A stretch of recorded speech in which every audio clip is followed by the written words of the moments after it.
Hi hello నమస్తే అందరు బాగున్నారా? నేను మాత్రం చాలా బాగున్నాను. చాలా రోజుల తర్వాత ఒక వెరైటీ వంటతోటి నేను మీ ముందుకు వస్తున్నాను.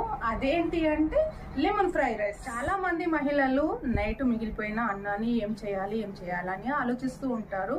అందుకోసమే నేను ఒక వెరైటీ వంట చేసి చూపిస్తాను. నైట్ మిగిలిపోయిన అన్నాన్ని మనం మార్నింగ్ లెమన్ ఫ్రైడ్ రైస్ లాగా చేసుకొని తింటే పిల్లలు కానీ మనం కానీ ఎవరైనా కానీ చాలా టేస్టీగా, చాలా నిమ్మరసంతో చేసిన ఈ ఫ్రైడ్ రైస్ చాలా బాగుంటుంది. మీరు కూడా ఎవరైనా సరే ప్రతి మహిళ ఇష్టపడే ఫ్రైడ్ రైస్ చాలా బాగుంటుంది. మీరు కూడా ఇలానే చేసుకొని తినండి.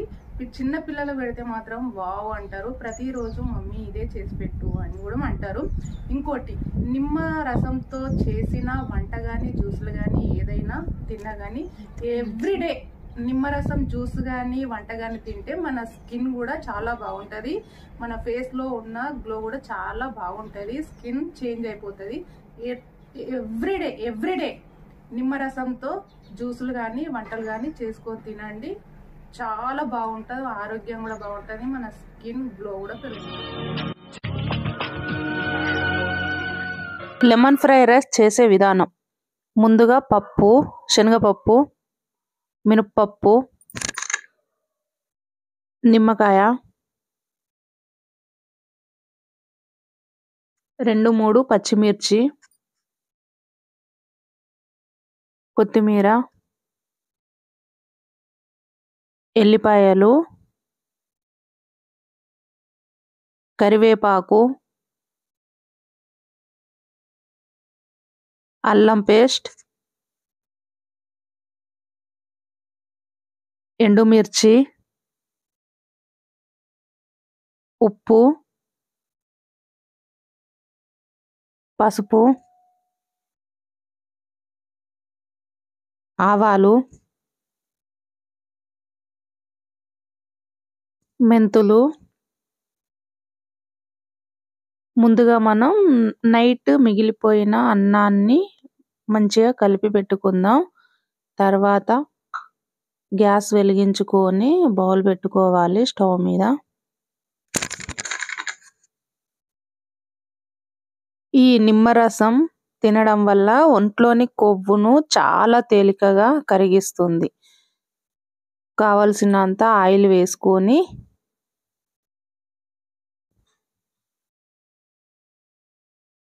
మనం కట్ చేసి పెట్టుకున్న పచ్చిమిర్చి వేసుకుందాం. తర్వాత శనగపప్పు వేసుకోవాలి. ఆ తర్వాత మినపప్పు వేసుకుందాం.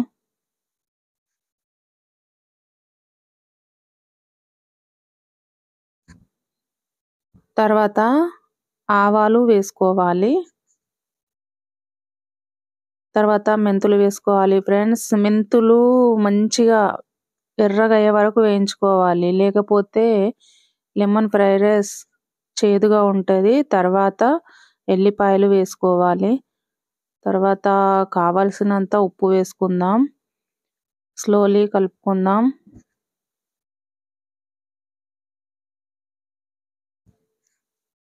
తర్వాత అల్లం వెల్లుల్లి పేస్ట్ వేసుకొని కలపాలి.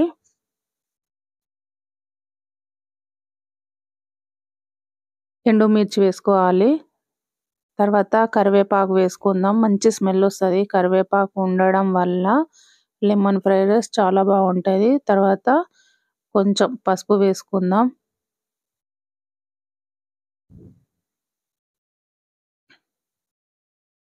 తర్వాత మనం కలిపి పెట్టుకున్న రైస్ వేసుకోవాలి. నిదానంగా వేసుకొని మెల్లగా కలపాలి.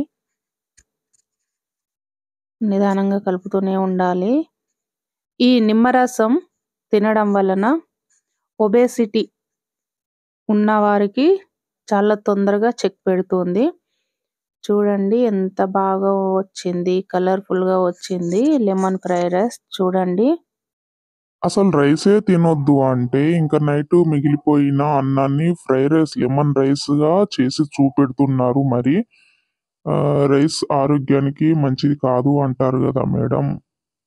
అంటే రైసు మంచివి కావంటే ఎవ్రీడే మనం 3 times అయితే అన్నం తినట్లేదు కదా. రైసు మంచివి కాదు అని అనట్లేదు, కానీ రైస్ను చాలా అంటే చాలా తెల్లగా పాలిష్ చేయడం వలన ఆ రైస్లో iron, fibre, calcium, B complex, vitamins అన్నీ కోల్పోతున్నాయి కాబట్టి రైస్ మంచిది కాదు, ఎక్కువ తినొద్దు అంటారు అంతే. మనం కలుపుతున్న ఫ్రైడ్ రైస్లో నిమ్మరసం యాడ్ చేసాము, యాడ్ చేసి కూడా కలిపాము. ఇప్పుడు మనం కొత్తిమీర వేసుకోవాలి. కొత్తిమీర వేసుకొని నిమ్మరసం, కొత్తిమీర మొత్తం మంచిగా అన్నీ కలిసే వరకు మంచిగా కలుపుకుందాము. చాలా బాగుంటుంది. ఇంకా ఏంటంటే ఈ నిమ్మరసంలో విటమిన్ సి ఉండడం వలన ఇమ్యూనిటీ కూడా చాలా బాగా పెరుగుతుంది. చూడండి, లెమన్ ఫ్రైడ్ రైస్ అయిపోయింది. చాలా బాగా ఉంటుంది, పుల్లగా ఉంటుంది, చాలా టేస్టీగా ఉంటుంది. మీకు కావాలనుకుంటే పల్లీలు కూడా వేసుకోవచ్చు, కానీ నేను పల్లీలు వేయలేదు. మీరు వేసుకొని తినండి, చాలా బాగుంటుంది. చూడండి ఎంత కలర్ఫుల్గా వచ్చింది. మేడం, మరి లెమన్ ఫ్రైడ్ రైస్ తినడం వలన ఆరోగ్యానికి మంచిదేనా? అవును, చాలా మంచిది. రైస్లో నిమ్మరసం కలుస్తుంది కాబట్టి చాలా మంచిది. ఇన్ఫెక్షన్ ఉన్నవారు నిమ్మరసంతో చేసిన జ్యూసులు కానీ ఫుడ్ కానీ తినడం వలన, తాగడం వలన ఇన్ఫెక్షన్ ఉన్నవారికి చాలా తొందరగా నయం అవుతుంది. Yeah.